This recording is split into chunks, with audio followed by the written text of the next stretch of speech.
오늘 공동체 성경 읽기 11차 강의 시간에 오신 여러분을 주님의 이름으로 환영하고 축복합니다. 오늘 11번째 강의 시간을 통해서 우리가 마태복음, 마가복음, 또 누가복음 이 세 권의 복음서를 개괄적으로 함께 나누어 보겠습니다. 이 세 가지 복음을 저희들이 공간복음이라고 부르는데요. 요한복음과는 별도로 저희들이 공간복음이라고 부르는데 그 이유는 동일한 관점 가운데, 공통적인 관점 가운데 예수님의 그 모든 행적과 가르침을 역사적인 그런 기술로 기록해 놓은 책이다라고 생각하시면 됩니다. 반면 요한복음 같은 경우에는 그런 예수님의 행적과 가르침을 예수님의 가장 사랑받던 애제자인 요한이 아마도 제일 마지막에 기술이 됐을 텐데요. 이 네 가지의 복음서 중에서요. 자신의 생각과 또 해석을 붙인 요한의 주석서다라고 보시면 되겠습니다. 일단 오늘은 이 세 복음서, 공간복음의 그런 개괄적인 내용을 함께 나눌 텐데요. 첫 번째로 마태복음입니다. 한마디로 마태복음을 정리한다면 왕이신 예수님에 대한 증거이죠. 왕이라는 그 타이틀을 여러분이 마음속에 두고 읽으시면 되겠습니다. 원래 헬라어로 기록이 되어 있죠. 헬라어의 그 원 제목은 카타 마타이온이라는 제목으로 되어 있는데요. 카타 하면 according이라는 뜻입니다. 영어에서 뭐뭐에 의한, 뭐뭐에 근거한 그런 뜻이죠. 그래서 마타이온이죠. 정확하게 얘기하면요. th 발음이 여기 들어있으니까요. 그래서 마타이온, 마태에 의한 복음서다라는 그런 의미를 갖고 있기에 영어에서는 The Gospel According to Matthew라고 부르게 되는 것이고 한글로는 마태복음이라고 부르죠.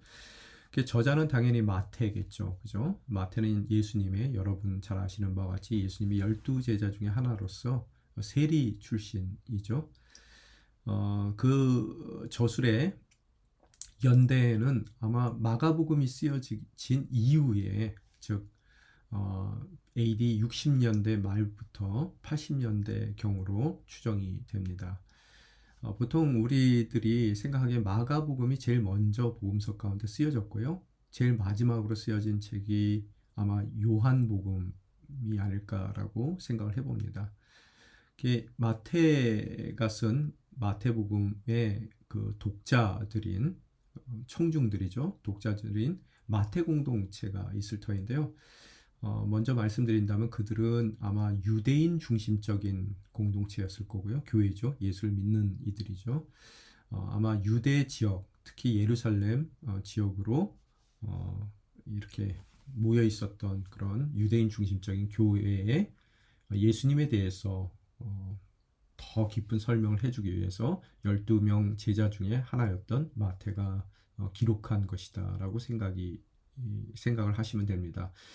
이 유대인 중심적이기 때문에 마태복음을 보게 되면은 예수님의 족보에 대해서도 아브라함부터 시작이 됩니다. 그래서 유대인들 중심적인 족보에 대한 기술로 시작이 되고요.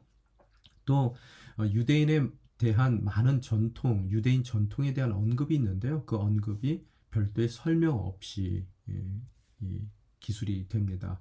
그런 모든 유대인들의 전통을 이미 알고 있는 독자들에게 쓰여진 것을 봤을 때 대부분의 마태 공동체는 유대인들 혹은 이방이라 하더라도 유대인들의 전통에 익숙한, 문화와 전통에 익숙한 예루살렘 중심에 거주하고 있었던 그런 성도들을 향해 쓰여졌다라고 우리는 생각할 수 있습니다. 기본 구성을 봤을 때요, 아까 말씀드린 대로 예수님의 그 생애 자체를 BC 4년, 우리가 보통 0년을 예수님이 탄생하신 해라고 생각을 하는데요. 많은 역사학자들에 의하면은 그것은 좀 착오가 있었던 계산법이고요. BC 4년경에 이제 예수님께서 태어나셨다라고 생각하는데요. BC 4년서부터 예수님께서 돌아가신 BC AD 30년경까지의 그런 예수님을 중심으로 한 역사를 기록했다라고 보시는데요. 두 부분을 나눴을 때 왕의 출현, 아까 왕이라고 예수님이 왕이신 것을 증명하기 위한 그런 마태의 목적이 있다라고 말씀드렸어요. 그래서 왕의 출현에 대해서 설명이 되어 있고요. 또 하반부는 그런 예수님, 왕이신 예수님의 순환과 또 십자가에서 죽음, 또 부활, 승천에 관해서 기술이 되어 있다라고 보시면 됩니다. 그래서 첫 번째 1부의 내용은 복음에 대한 가르침이었다면 2부의 내용은 그런 그 복음의 성취를 예수님의 십자가의 사건을 통해 일어난 복음의 성취를 이야기하는 것이다 라고 여러분이 볼 수 있겠습니다. 기록 목적은 바로 그 예수님께서 구약에 나온 그 예언된 메시아라는 것, 즉 다윗의 후손으로서 하나님께서 세우신 영원한 왕이심을 증거했더라는 거예요. 당시에 메시아에 대한 대망사상이 유대인들 가운데 있었거든요. 바로 그 메시아가 예수님이라는 것을 증거하기 위해서 쓰여졌고요. 또 그 예수님께서 이 땅 가운데 허락하신 하나님의 나라에 대한 선포와 또 구체적인 하나님 나라에 관한 가르침을 주기 위해서 쓰였다라고 생각하고요.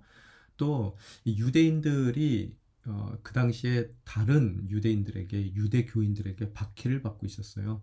그런 박해받고 있었던 유대인들에게 바로 그들이 믿는 예수님이 예언의 성취로 우리 가운데 오신 메시아라는 것을 증명하는 것으로서 그리스도인들이 믿고 있었던 성도들이 믿고 있었던 예수 그리스도에 대한 믿음이 정말 온당하고 바른 믿음이라는 것을 변증하기 위해서 쓴 것이고요. 또 이를 통해서 동족들로부터 박해당하고 있었던 당시의 유대인 크리스찬들이었던 마태 공동체에게 그들이 잘 믿고 있다는 위로와 격려를 하기 위해서 쓰여졌다라고 저희들이 바라보면 되겠습니다. 내용의 전개는 아까 말씀드린 대로 1부에서는 탄생과 출현에 대한 얘기라고 그랬죠. 탄생과 공생의 준비의 기간에 대한 내용을 담고 있고요. 또 본론에 들어와서는 5번의 설교와 5번의 사역이 교차적으로 기록이 되어 있습니다. 본론은 뭐라고요?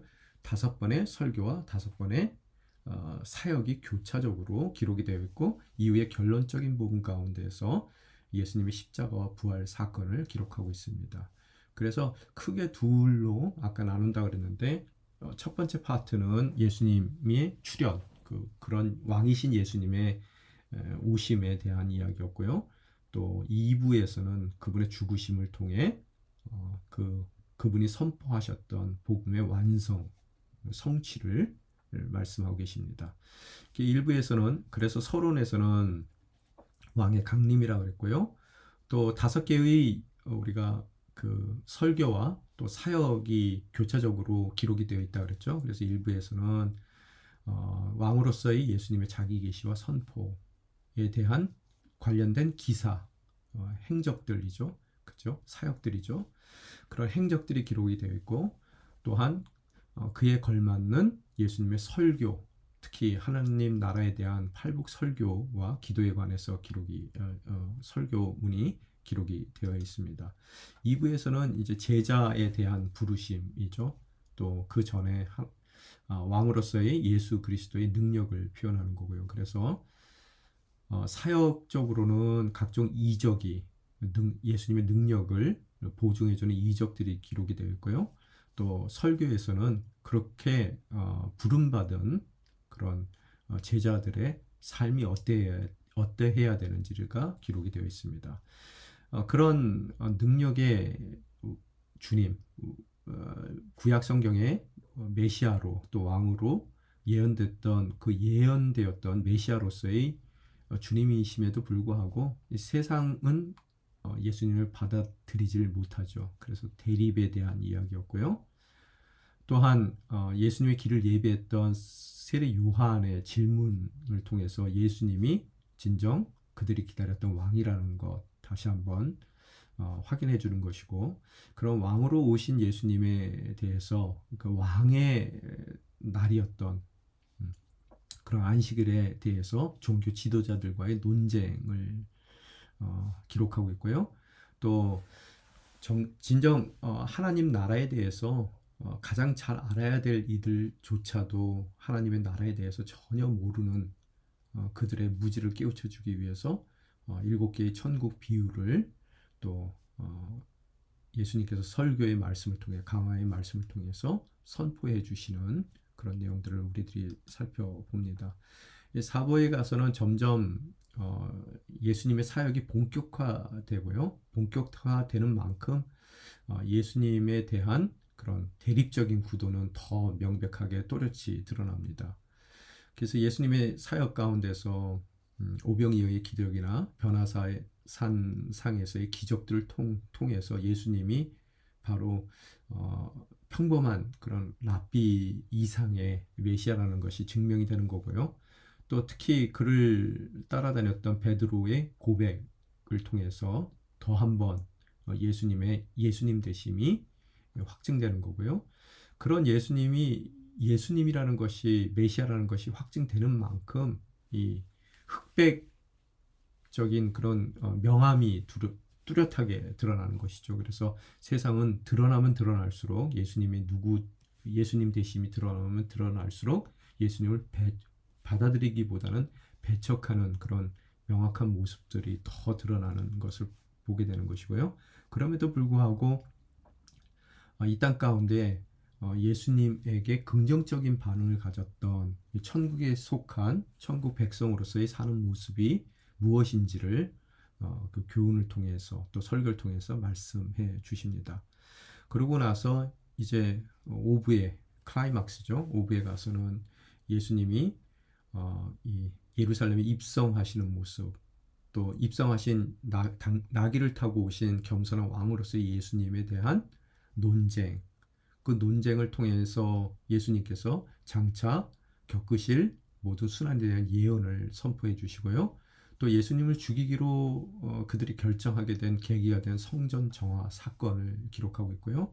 결국 예수님께서 올리브산에 몇 명의 소수의 제자들 데리고 올라가셔서 마지막 날에 대한 강론해 주시는 마지막 설교의 부분이 나오고, 또 결론적으로 이제 예수님이 지시는 십자가와 그 십자가상에서의 죽음과 부활, 또 승천, 또 이후에 주어주시는 그 승천 때 주어지시는 대위임령에 대해서 이야기하고 마태복음은 마무리가 됩니다.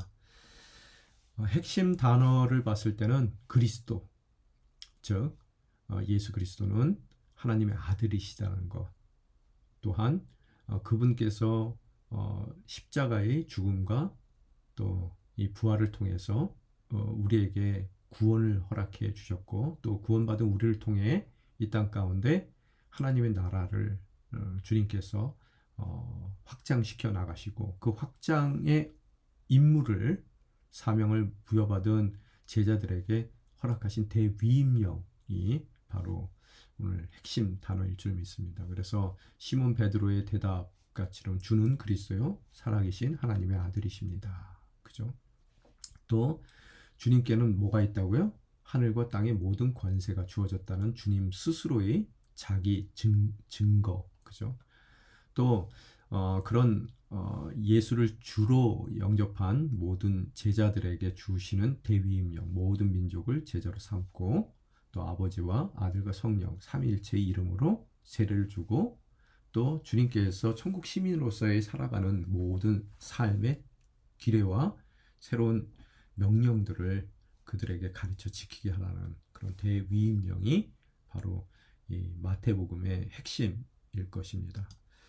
130회 구약을 인용하게 됩니다. 아무래도 구약의 메시아로서의 예수님을 설명하기 위한, 증명하기 위한 마태의 의도를 저희들이 바라볼 수 있고요. 또 바로 그런 예수 그리스도 메시아를 통해서 우리의 삶 가운데 임하게 되는 천국에 대한 메시지를 선포하기 위함이고요. 또한 그 천국을 예비하기 위해서 부름받은 제자들, 즉 교회의 사명, 대위임령에 대해서 설명해주고, 또 그런 대위임령을 따르도록 권면해주는 것이 바로 마태복음의 전체적인 주제일 줄 믿습니다. 주제가 뭐라고요? 예수는 그리스도이시다. 또 그리스도의 대속의 죽음과 부활을 통해서 우리 삶 가운데 임하는 천국에 대한 메시지. 또 세 번째로는 그런 천국을 이루어 나가는 교회, 즉 제자들에게 허락된 대위임령. 이 세 가지가 가장 중요한 마태복음의 주제입니다. 자, 이제 마가복음으로 와서요. 마가복음은 한마디로 얘기하면 종입니다. 종. 종으로 오신 예수님에 대한 증거. 앞에 마태복음 뭐라고요? 왕으로 오신 예수님에 대한 증거죠. 종으로 오신 예수님에 대한 증거인데요. 헬라어로는 카타, 마르콘이라고 기록이 되어 있습니다. 마르콘이라는 것은 목적격이죠. 그래서 이 마가라는 이름이죠. 마가에 의한 복음서라는 뜻이죠. 그래서 영어에서는 The Gospel According to Mark라고 기록이 되어 있습니다. 마가가 누군지를 에 대해서 잠깐 설명드리면요. 원래 본명은 요한입니다. 그래서 성경에도 보면은 요한이라는 마가가라고 설명이 되어 있어요. 그럼 마가는 뭡니까? 아마 그의 성일 것 같아요. 그죠? 그의 어머니는 마리아죠. 이 예수님의 그 어머니 마리아가 아닙니다. 다른 마리아예요. 아마 인척 관계가 됐었던 그런 마리아일 텐데요. 그 마리아는 어느 정도의 그 재정적인 능력이 있어서 큰 집을 소유하고 있었던 것 같아요. 그래서 그의 집이 그리스도인들의 초대 교회의 집회 장소로 사용됐고, 또 예수님 당시에도 마지막 만찬 장소로도 사용됐던 집이 바로 마가의 어머니 마리아의 집이에요. 왜 이 말씀을 드리냐면요. 이 성경에 마가복음이 들어와야 될 이유 중에 하나가 성경 가운데 포함되어야 될 이유 중에 하나가 사도가 기록되었기 때문이라는 그런 룰이 있습니다. 근데 이 마가는 정확히 얘기해서 사도는 아니라는 거예요. 그러면 마가복음에 성경 가운데 들어와야 될 이유가 있는가? 라는 질문 가운데 사도적인 그런 삶을 그 또한 예수님 곁 가까이서 지켰고, 또 초대교회에서도 그런 사도적인 직분을 사도는 아니지만 정말 중요한 사도만큼 중요한 역할을 그가 했다라는 것을 말씀드리고 싶은 거예요. 그래서 그는 사도는 아니었지만 이 복음서의 저자로 합당했던 인물이라는 거예요. 예수님을 직접 목격하기도 했을 거고요. 또 사도들과 굉장히 밀접한 관계 가운데 있었던 사람이고요. 그렇기 때문에 주님의 모든 교훈을 생생히 보고 들었을 것이고요. 특별히 가장 고참되는 으뜸되는 사도인 베드로 전서에 보게 되면 마가를 믿음의 아들로 부를 정도로 영적으로 사도들과 가까웠던 인물이고요. 또 여러분이 잘 아시는 바와 같이 바나바, 우리 초대교회의 가장 중요한 인물 중에 하나죠. 바나바의 생질이었고, 또한 그의 이 초대교회에서의 인볼브먼트는 선교나 사역 가운데서 중추적인 역할을 해왔던 사람이라는 거예요. 그래서 이 초대교회에 마가라는 중추적인 역할을 했던 교회의 리더십이 또 직간접적으로 예수님의 모든 삶을 생생히 기억하고 있었던 그가 초대교회를 위해서 예수님의 생애에 대한 말씀을 기록하는 것은 너무나 당연하더라는 거예요. 기록 연대는 가장 빠를 것 같아요. 마가복음이 모든 네 복음서, 4복음서 가운데서 가장 빠를 터인데요. AD 65년에서 70년경인데요. 64년경에 네로에 의한 박해가 시작됩니다. 중요한 그런 배경에 대한 단서를 주는데요. 그리고 70년경에는 예루살렘 성전이 로마 사람들에 의해서 파괴가 됩니다. 아마 그 박해와 성전 파괴의 사이에 쓰여졌을 거라고 저희들이 추측을 합니다. 종이신 예수님에 대한 이야기라고 그랬어요. 그래서 종의 노고, 또 종의 희생에 대해서 크게 두 부분으로 나눌 수 있는데요. 종의 노고에서는 어떻다고요? 사역을 통한 놀라운 능력, 또 예수님께서 가르친 교훈들이 담겨 있고요. 또 마지막 부분 2부에 가서는 그런 십자가를 통한 구원의 성취에 대해서 설명을 하고 있습니다. 역사적인 배경 아까 말씀드렸죠. 64년도에 AD 64년에 로마의 대화재가 일어나는 사건을 우리는 역사를 통해서 알고 있습니다. 네로가 그 대화재 사건을 그리스도인들의 방화로 매도를 하죠. 그래서 로마 전체에서 극심한 박해를 그리스도인들이 받고 있었어요. 근데 그 당시 아마도 이들을 독려하기 위해서 베드로가 방문했었던 것 같습니다. 로마를 방문해서 베드로가 예수님에 대해서 아마 설교를 그들에게 로마에 있는 교회에서 설교를 하게 됐을 때 아마도 마가가 그런 설교의 내용을 기록한 것이 마가복음이 아닐까라는 학자들의 추측이 있습니다. 그래서 그런 의미 가운데서 마가복음은 베드로의 복음이다라고 생각합니다. 우리들이 생각하잖아요. 가장 중요한 예수님의 12제자 중에 하나가 베드로인데 베드로 복음서가 없잖아요. 그래서 마가복음이 그런 베드로의 모든 설교의 내용들을 기록한 책일 수 있다라고 믿는 것이죠.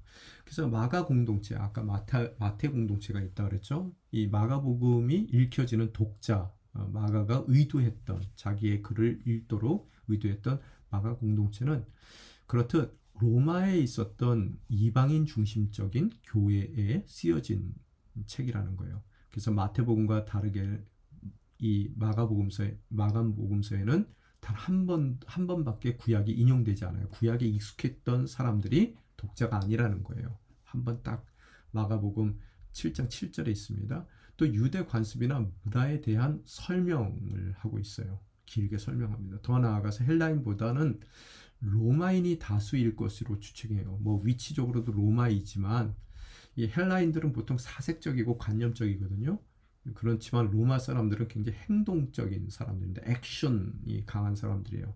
그래서 이 마가복음도 그런 액션에 강한 액션을 중심으로 기술이 되어 있어요. 특히 많은 분들의 학자들에 의하면 소와 같이 묵묵히 일하시는 종으로서의 메시아에 초점이 맞춰서 기술이 됐다는 거예요. 마태복음은 동물에 비교했을 때 왕이신 정말로 그들이 근접할 수 없는 그런 사자와 같은 그런 형상 모습의 예수 그리스도라면 이 마가복음은 묵묵히 자기가 해야 될 모든 일을 충성되이 헌신적으로 하시는 소와 같은 종으로서의 예수님이 표현이 됐더라는 거예요. 그래서 고난받는 종으로서 오셔서 묵묵히 모든 부르심을 감당하시는 그리스도를 통해서 로마에 있었던 로마인 중심적인 그 이방교회의 어려운 시기에 대화재로 인해서 그들이 박해받을 수밖에 없는 어려운 시기에 그들에게 위로와 소망을 주기 위해서 기술되었다라고 생각하면 되겠습니다. 이 내용의 전개를 보게 되면은 이 마가는 예수님의 생애를 통해서 복음을 증거하는 것이 목적이에요. 액션 중심입니다. 여기 나온 것 같이. 그래서 복음서의 자료 중에서 불필요한 것은 생략되거나 유학된 경우들이 많습니다. 주님의 대속의 죽음과 부활에 초점이 맞춰져 있어요. 이게 가장 예수님 사역 가운데 삶 가운데 중요했던 거라서요. 그래서 가장 짧은 복음서죠. 그 짧은 복음서의 3분의 1이나 이 나머지 예수님의 가장 끝에의 삶을 조명하고 있습니다. 동일한 이유로요. 또 마가복음에서는 예수님의 탄생에 대해서는 짧은 책이기 때문에 언급이 없어요. 해설 없이 사건 중심의 기록이 된 책이 액션 중심으로 기술이 된 것이 마가복음이라고 그랬어요. 그래서 복음서를 제일 먼저 읽을 때 그러면 어떤 복음서를 읽을까? 마가복음 읽으시면 이제 짧게 예수님의 전체적인 생애에 대해서 저희들이 쉽게 읽을 수가 있겠죠. 그죠? 그래서 많은 학자들이 마가복음이 액션 중심으로 역사적인 서술로 기록이 되었을 때 짧은 이 서신을 아마 옆에다 놓고 마가복음을 놓고 다른 복음서들이 거기에 참조하면서 기록이 됐을 것이다 라고 생각을 하고 있습니다. 최초의 복음서로서요. 그래서 종으로 오신 예수님에 대한 증거를 하는 그런 주제를 담고 있고요. 두 부분으로 나눴을 때 첫 번째 부분은 종으로 오신 그런 예수님의 출현에 대한 얘기고요. 두 번째 부분 2부에서는 종으로 오신 예수님의 희생에 대해서 표현을 저에게 그 내용을 설명해 주고 있습니다. 종의 출현에 대해서는 예수님의 탄생을 따로 기록하지 않는다 그랬어요.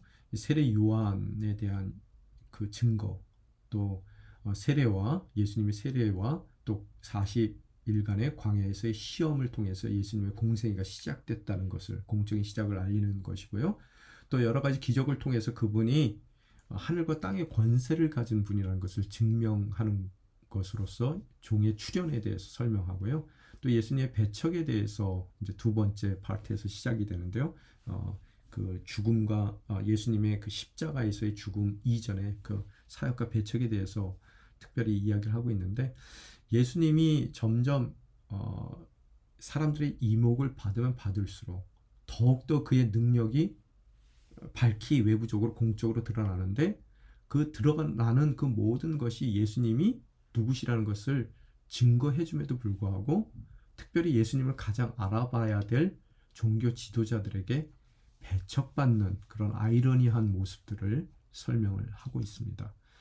또 지나서 예수님이 하나님 나라에 대한 선포를 하세요. 이 땅 가운데 오신 예수님의 가장 큰 이유 중에 하나가 하나님 나라에 대한 선포죠. 그러면서 그 선포할 수 있는 그 계기를 베드로의 신앙 고백과 제자 도에 대한 설명, 또 예수님의 그런 변화산을 통해서 누구시라는 것이 밝히 드러나는 만큼, 누군지가 밝히 드러나는 만큼 비례적으로 또 예수님에 대한 배척이 더 세게 일어나기에, 그런 예수님이 앞으로 지시해야 될 십자가에 대한 예고, 그죠? 그리고 이제는 공적으로 예루살렘에 도착한 예수님에 대한 이 지도자들의 퍼블릭한 공적인 그런 대적에 대한 이야기, 또 그 가운데 이제는 예수님이 십자가를 지시고 이루시기를 원하시는 하나님 나라에 대한 그런 종말론적인 교훈도 말씀하시고, 이후에 진정 예수님께서 죽으시고 부활하시고 승천하시는 것으로 마가복음의 내용들이 마무리가 됩니다. 핵심 단어는요, 섬기러 오신 종이에요, 종. 그래서 마가복음 10장 45절 말씀이 가장 중심 말씀인데요. 함께 읽어보겠습니다. 인자 역시 섬김을 받으러 온 것이 아니라 섬기러 왔고, 그죠? 기독교의 가장 중요한 핵심 중에 하나죠. 많은 사람들을 구원하기 위하여 치를 몸값으로 자기 생명을 내어주러 온 것이다. 정말로 열심히 묵묵히 일하다 이제는 그 갖고 있는 그 모든 것을 다 그 섬기는 대상들에게 주는 그런 소와 같은 삶을 사시로 이 땅 가운데 내려오셨다라는 것을 보여줍니다. 주제는요, 모든 복음서의 주제와 동일하죠. 바로 예수 그리스도, 예수님이 그리스도이시고 하나님의 아들이시며 우리의 구세주라는 것을 증명하기 위해서예요. 그래서 5가지 마태의 그런 사건을 통해서, 기록 사건을 통해서 그가 예수님이 바로 그리스도라는 것을 증명하는데, 하나님의 음성이 위에서 내려오죠. 세례받을 때요. 또 귀신의 고백이 있습니다. 귀신들이 귀신같이 알아요, 예수님이 누구신지. 또 변화산의 사건을 통해서 또 음성을 그들이 듣게 되고요. 또 예수님의 자기 증언도 있었고, 또 십자가에 못 박혔을 때 백부장이 예수님이 누구시라는 것을 고백하는 그 5가지의 사건을 통해 다시 한번 예수는 그리스도요, 하나님의 아들이시고 우리의 구세주라는 것을 증명하더라는 겁니다. 또 예수님의 나라는 예수님의 그 구원의 성취를 통해, 구원의 사역을 통해 우리의 삶 가운데 주어지는 바로 그 나라는 이 땅에서의 나라와는 다르더라는 거예요. 많은 나라들이 역사 가운데서도 처음에 아수리아 제국이 결국 바벨론에 망하게 되고, 그토록 승승장구했던 바벨론도 어때요? 페르시아에 망하게 되는 거고, 그렇듯 페르시아의 그 거대한 제국도 알렉산더 대왕을 통해서 그리스에 망하게 되고, 그리스도 로마에 망하게 되고, 이렇듯 세상에 흥하고 망하고 성하고 이런 사이클을 도는 세상의 나라가 아닌 완전한 나라, 즉 하나님의 나라를 예수님을 통해서 우리 삶 가운데 허락하신다는 것을 우리는 그 마가복음을 통해서 알게 되는 것이고요. 하나님께서는 그리스도를 고백하는 모든 자들에게 영원히 함께 하시고, 또 그 모든 그들의 삶을 보호해 주신다는 주제를 담고 있습니다. 자, 마지막으로 누가복음요. 인자로 오신 예수님에 대한 증거예요. 마가복음 뭐라고요? 왕으로 오신. 그래서 사자의 비유였고요. 마태복음은요. 마가복음은 뭐라고요? 종으로 오신 예수님. 소의 비교됐고요. 이제 누가복음은 인자로 오신 하나님, 사람의 비교가 되더라는 거예요. 인자라는 그 뜻은요. 유대인들에게는 메시아, 하나님의 아들에 대한 이 별칭입니다. 모든 사람들이 The Son of Man 하면은 인자 Son of Man 하면은 그것이 곧 메시아라는 것을 유대 사람들은 알고 있었어요 당시에요. 그래서 사람의 모습으로 오신 메시아에 대한 오신 예수님에 대한 증거로 누가복음이 기술이 됩니다.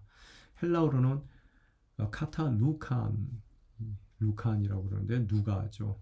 그래서 according to the gospel according to Luke 누가복음이라고 그러죠. 룩이라고 그러죠. 누가가 누구예요? 이 사람은 그리스 사람이죠. 헬라 사람입니다. 2차 전도 여행 때 아마 마게도니아로 건너가는 그 과정 가운데 드로아라는 곳에 당시에 가장 큰 고대의 의과대학이 있었어요. 아마 거기 출신이었던 의사. 그럼으로써 바울을 만나는 곳으로서 구원받았을 뿐만 아니라 바울과 함께 선교 여행을 다니며 바울의 주치의로서의 삶을 살았던 그 누가이죠. 그래서 누가복음의 저자일 뿐만 아니라 그는 100% 헬라인이에요. 사도행전의 저자라는 거예요. 그래서 원래는 누가복음과 사도행전이 한 권의 책으로 되어 있었죠. 그죠? 그리고 이 쓰여진 시기는 마가복음 이후에 쓰여졌어요. 그래서 아마 누가가 바울과 돌아다니면서 바울을 통해서 들었던 예수님, 그죠? 또 그가 바울과 함께 다니면서 만났던 모든 사도들에게 들었던 예수님에 대한 말씀을 사도행전을 기술하며 함께 그 예수님에 대한 증거로서 1부로 2부는 이제 교회에 대한 이야기라면 그 교회가 세워지기까지의 1부를 통한 첫 번째 파트를 통한 그런 예수님의 삶과 그 행적과 가르침에 대해서 쓰인 것이 누가복음인데요. 그 누가복음도 아마 마태복음 가장 짧은 처음에 쓰여진 복음서라고 그랬죠. 그 역사적인 기술이고 또 행적 중심적이라는 그런 마가복음을 옆에 놓고 이제 쓴 책이 바로 누가복음이 아닐까라는 생각을 갖습니다. 인자라고 그랬어요. 중요한 것은 그 인자에 대한 소개, 또 그의 초기 사역과 그 사역을 통한 앞으로 점차적으로 늘어나는 배척에 대해서, 또 결과적으로 예수 그리스도의 인자로서의 예수 그리스도의 고난과 또 십자가에서의 죽음과 부활을 설명하는 책이 바로 누가복음일 것입니다. 기록 목적을 보게 되면은 처음에 시작할 때 디오빌로에게 사도행전에서도 그렇게 시작을 하는데요. 특정한 사람이죠. 총독이라고 불릴 정도라고는 높은 지위에 있었던 사람인 것 같아요. 정말로 이 사람이 실제적인 인물인지 아니면은 데오빌로거든요. 영어에서는요. 필로 하면은 사랑이라는 뜻이고 데오스 하면은 그거는 신이라는 뜻이거든요. 그래서 하나님을 사랑하는 자, 하나님뿐만 아니라 종교성이 있는 모든 사람들을 대상으로 썼을 수도 있는데요. 하여간 특정 인물로 우리는 여기서 생각했을 때요. 그 사람이 높은 지위에 있는 사람인데 예수님에 대해서 좀 더 알기를 원하는 사람이라 그 사람의 믿음을 견고하게 하기 위해서 쓰여졌을 수도 있고요. 더 깊은 내용을 설명해 주는 것으로서요. 혹은 데오빌로라는 사람이 사도 바울이 로마에 갇혀 있을 때 그의 법적인 그런 판결을 낼 수 있는 높은 위치에 있는 사람일 수 있었다라는 견해도 있습니다. 그래서 사도 바울의 그런 법정에서의 이 법적인 변증을 위해서 그가 무슨 로마를 전복시키기 위해서 예수 그리스도의 하나님 나라를 선포하는 것이 아니다. 그것이 세상적인 나라와는 다른 하늘의 나라에 대한 이야기이다라는 것을 변증하기 위해서 법적인 변론을 하기 위해서 쓰여졌다라는 견해도 있습니다. 하여간 복음을 받아들인 이방인들의 구원의 확실성을 확고히 하기 위해서 디오빌로가 하나님을 예수님을 믿고자 했던 혹은 믿고 있는 이방인이라고 가정되었을 때 그 이방인들 그런 데어빌러와 같은 이방인들의 구원의 확실성을 확고하기 위해서 쓰여졌다는 거예요. 그죠?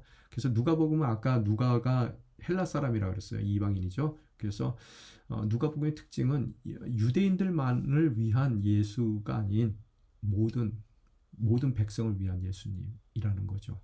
그죠? 그래서 그 구원의 대상이 유대인에 국한되어 있는 것이 아니라 모든 예수님을 구주로 영접하는 이들을 위한 구세주로 그림을 그리고 있죠.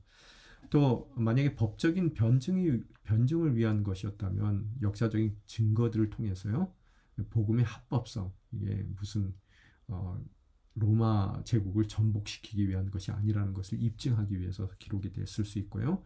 또 그 대상이 마가복음은 로마에 있었던 그 당시에 네로의 박해를 통해서 로마에서 어려움을 겪고 있었던 로마에 있었던 이방인, 로마인 중심의 교회에 쓰여졌다라고 했을 때요.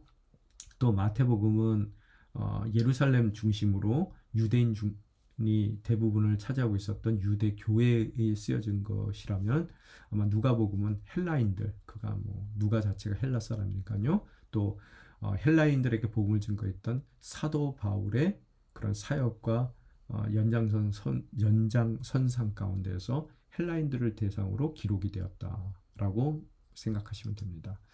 내용 전개를 봤을 때 인자로서의 예수님이 오심 1부고요. 2부에서는 그런 예수님의 승리에 대한 이야기를 다루고 있습니다. 가장 긴 복음서예요. 또 예수님의 생애를 역사적인 관점 가운데 시간 순서대로 다루게 됐고요. 또 누가가 아까 뭐라 그랬어요? 의사라 그랬죠. 그래서 병자에 대한 배려가 많아요. 예수님의 그 치유 사역을 아주 소상히 의사답게 기록을 합니다. 그리고 바울에 대한 변론적인 요소도 틀림없이 그 안에 담겨 있습니다. 그래서 인자에 대한 소개를 했을 때요. 탄생 이전에 이미 뭔가 예수님이 메시아다운 부분이 있었더라는 거예요. 세례 요한과의 관계, 사촌 관계죠. 또 수태 고지에 대한 이야기가 있었고요. 또 그들의 탄생 자체가 그냥 보편적인 탄생은 아니라는 거죠. 탄생과 관련돼서도 뭐 유일하게 성경 가운데서 예수님의 그 유년 시절을 기록을 하고 있죠. 또 공생의 이전 가운데 세례 요한이 다시 등장하게 되는 것이고 예수님의 세례와 또 시험 받는 일들을 통해서 인자에 대한 소개를 첫 번째 파트에서 했고요. 두 번째 예수님의 초기 사역이죠. 갈릴리 중심으로 사역이 진행되는데요. 예수님의 권능에 대해서 뭐 귀신도 쫓고 뭐 병도 고치고 하는 예수님의 권능, 인자로서의 권능을 표현했고 또 그런 치유 사역에만 집중하신 분이 아니라 제자를 불러주시고 그 제자를 가르치시는 그런 설교, 예수님의 가르침에 대한 이야기고요. 그래서 권능과 가르침 또 기타 다른 사역들을 통해서 예수님의 예수님 되심을 다시 한번 설명해 주고 있습니다. 후기에는 이제 배척이 점점 더 강하게 가중됐다라고 말씀드렸어요. 그죠? 또한 배척당하면서도 끝까지 그 배척하는 자들을 향해 또 그 배척의 기점 가운데 자신의 옆을 지켜줬던 제자들에게 주님께서 또 모든 그런 진리에 대한 교훈을 주시는 내용들이 나오고요. 또 마지막으로 순환과 부활에 대해 기록하는 것으로서 마무리가 되죠. 핵심 단어는 인자입니다. 또 Son of Man, 그 메시아라는 그런 의미라고 그랬죠. 그래서 메시아가 인자가 이 땅 가운데 오신 것은 잃어버린 사람을 구원하러 왔다. 바로 그것이 핵심 말씀일 거고요. 그 핵심 말씀을 통해서 예수님이 바로 그리스도라는 거예요. 그래서 모든 헬라 사람들이 다 유대인의 구원자일 뿐만 아니라 어떻다고요? 온 인류의 구원자이기 때문에 믿어야 된다는 거예요. 모든 사람들이. 그래서 마태복음은 아브라함으로부터 그 족보가 예수님의 족보가 시작되지만 누가복음에는 누구서부터 시작된다고요? 예수님의 족보가 아담으로부터 시작됩니다. 그죠? 보편적인 인간의 조상으로부터 시작되더라는 거예요. 그래서 구원 사역이 꼭 유대인들에게만 한정된 것이 아니라 누구에게 온 인류에게 넓게 적용이 된다는 것을 보여주고 있고요. 그러니까 이 이방인들을 선교했었던 사도 바울과 그 맥락을 같이 하는 것이죠. 하나님의 아들인 또 예수께서 인간의 몸을 입고 성육신 사건이죠. 인간의 대속물이 되셨다는 것을 표현해 주는 거고요. 또 구원자일 뿐만 아니라 그분이 누구시라고요? 특히 병든 자, 약한 자, 소외된 자, 죄인들을 따뜻하게 품어주시는 정말 치유해 주시는 그런 예수님, 친구로서의 예수님이 기록이 되어 있더라는 겁니다. 나눔 질문 3가지 정도 봤으면 좋겠는데요. 첫 번째 질문은요. 구약에 예언된 예수님은 구약에 예언된 메시아고 그리스도이십니다. 우리가 예수 그리스도 Jesus Christ라고 얘기하잖아요. 예수가 뭐 first name이고 Christ가 last name이냐고 누가 물어보더라고요. 예전에 보니까요. 그게 아니라요. 우리 신앙 고백이에요. 그게 예수는 그리스도이시다라는 것이 신앙 고백이기 때문에 우리가 예수 그리스도라고 그분을 우리 주님을 부르는데요. 이것이 우리의 신앙의 가장 근본이죠. 예수는 곧 그리스도다. 왜 메시아께서 그런 그리스도께서 인간의 모습으로 이 땅 가운데 오셨냐는 거예요. 그러면 그죠? 뭐 하나님이신 분이시기 때문에 다른 모습으로 오실 수도 있어요. 인간의 모습으로 이 땅 가운데 오신 이유가 뭘까? 그분이 또 이양 인간으로 오셨다면 황제의 모습이나 지체 높은 뭐 권력가의 모습으로 오실 수도 있는데요. 특히 로마 황제로 오셨으면 얼마나 쉬웠겠어요. 어떤 의미 가운데서. 근데 갈릴리의 아주 촌동네의 목수의 아들, 그것도 그 아버지 요셉, 이 육신적인 아버지 역할을 했던 요셉은 일찍 죽어서 소년 가장으로 삽니다. 그죠? 그래서 제대로 교육도 받지도 못하고 목수의 삶을 살던 그 예수님, 낮은 자의 모습으로 오신 이유가 뭐냐는 거예요. 더 간결하게 신학적으로 함축된 질문을 드린다면 성육신 하신 이유가 뭐냐는 것을 우리는 물어야 됩니다. 여러분, 만약에 예수님이 이 땅 가운데 그냥 하나님의 그 원래 모습으로 오시면 어떻게 했어요? 하나님을 보는 사람들은 다 어떻게 돼요? 다 죽습니다. 그죠? 어떤 이유예요? 여러분, 모든 사람들이 다 깨끗한 모습을 하고 있는데 하나님은 너무나 깨끗하신 분인데 그 깨끗한 분 앞에 우리가 갔을 때 우리 죄가 너무나 드러나더라는 거예요. 그래서 우리의 죄에 대한 그 드러남이 부끄러움들이 괴로움들이 감당할 수 없을 정도로 우리가 죽을 정도로 이 확연하게 드러나기 때문에 하나님 앞에 우리가 대면할 수가 없더라는 거예요. 잠깐 제가 설명을 하면요. 예전에 제가 어떤 분의 결혼식을 가게 됐는데 그분이 연예계와 관계됐던 분이세요. 갔더니 정말로 아는 분이 너무 많은 거예요. 저희 친척 결혼식이었는데요. 그래서 너무 익숙한 얼굴들이 많아서 저 같은 경우에는 그분들을 보면서 이분이 내가 익숙한 이유가 친척이라서 익숙한 건지 아니면 텔레비전에서 늘 봤기 때문에 익숙한지 구분을 못 하겠더라고요. 그래서 무조건 안녕하세요, 오래간만에 뵙습니다 하고 인사를 드렸더니 그분들도 동일하게 얘기하더라고요. 뭐 그 얘기를 하려는 건 아니에요. 그분은 뭐 저를 본 적이 없겠죠. 연예인들은요. 근데 연예인들끼리 모여 있는 그 곳을 보니까요. 너무나 키들도 헐출나고 너무 스타일도 좋고 뭐 광이 나더라고요. 그 사람들이요. 저 같은 사람이 뭐 비하하는 건 아니고요. 일반적인 제가 그들 사이에 끼게 되니까 너무나 제가 보잘것없어져 버리더라는 거예요. 무슨 뜻인지 아시겠죠? 하나님 앞에 사람이 섰을 때 너무나 그 죄악이 드러나더라는 거예요. 너무 거룩하신 하나님 앞에서요. 그렇기 때문에 우리가 바라볼 수 있는 인간의 모습으로 오시고요. 또 인간의 모습 가운데서도 오실 때 황제로 오시든지 높은 지체로 오신다면 높은 사람만 만날 수 있겠죠. 일반적이고 또 특히 죄인인 가장 예수님이 필요한 죄인들은 예수님 앞에 감히 나갈 수가 없을 거 아니에요. 그죠? 나갈 수 있는 기회조차 없을 거 아니에요. 그러니까 예수님이 누구나 예수님 앞에 나가고자 하는 사람들이 뭔가 지위적인 그런 그 방해 없이 예수님께 다가갈 수 있도록 목수의 아들, 가장 낮은 자의 모습으로 우리 가운데 오셨다는 거예요. 그게 성육신이에요. 그건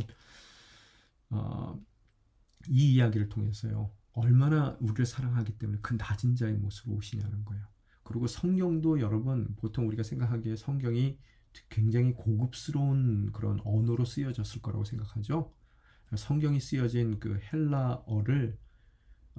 헬라어는 시장통의 언어입니다. 그냥 우리가 남대문 시장 갔을 때 막 상인들이 쓰는 그런 말들 있잖아요. 그 정도 수준의 말이에요. 왜 그럴까요? 누구든 예수님에 대해서 알고자 하는 사람들은 알 수 있도록 그 눈높이를 모든 이들의 눈높이로 맞추어 주신 것이 바로 성육신이라는 거예요. 그래서 오늘 그 성육신에 대해서 어떠한 마음이 드는지 함께 나누기를 원하고요. 두 번째, 성육신하신 그런 예수님을 주님으로 따르는 우리의 성육신적인 삶은 어떤 것이냐는 거예요. 그렇도록 모든 이들의 눈높이를 맞춰주기 위해서 가장 낮은 자의 모습으로 오셨어요. 우리가 종교적인 사람들 보게 되면 특히 바리새파 사람들, 서기관들 보면 너무 자신이 자고해요. 그죠?